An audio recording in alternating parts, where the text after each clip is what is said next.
Le taux de couverture médicale atteint plus de 70%. Le taux de couverture médicale de base est passé de 16% en 2005 à 70,2% l'an dernier, soit 25,2 millions de bénéficiaires dont 11,17 millions de l'AMO et 11 millions de bénéficiaires du régime d'assistance médicale, RAMED, indique l'Agence nationale de l'assurance maladie, ANAM. L'objectif est d'atteindre 100% de la population marocaine, à travers l'intégration de 11 millions de travailleurs non salariés et 11 millions de bénéficiaires actuels du RAMED qui basculeront vers l'AMO, avant fin 2022.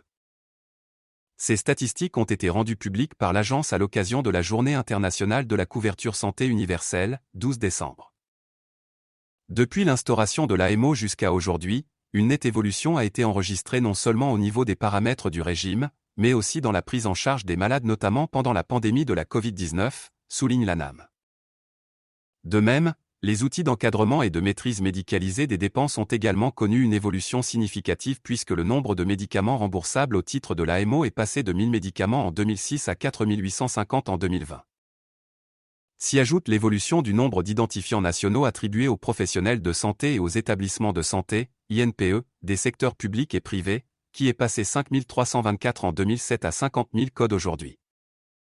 D'après l'agence, le chantier de la couverture médicale de base s'est poursuivi par le lancement, partiel en 2008 puis la généralisation en 2012, du régime d'assistance médicale, RAMED, au profit de la population défavorisée. Par la suite, l'AMO des étudiants est entrée en vigueur en 2016, mais aussi l'adoption de la loi relative à l'AMO des travailleurs non salariés en 2018 et la publication progressive de ces décrets d'application. L'aboutissement des projets en lien avec la couverture médicale, relève l'agence, ne peut se concevoir en l'absence d'une approche institutionnelle et consensuelle. La mobilisation et le dialogue social sont ainsi deux conditions sine qua non de réussite de la couverture sanitaire universelle dans le royaume, conclut-elle.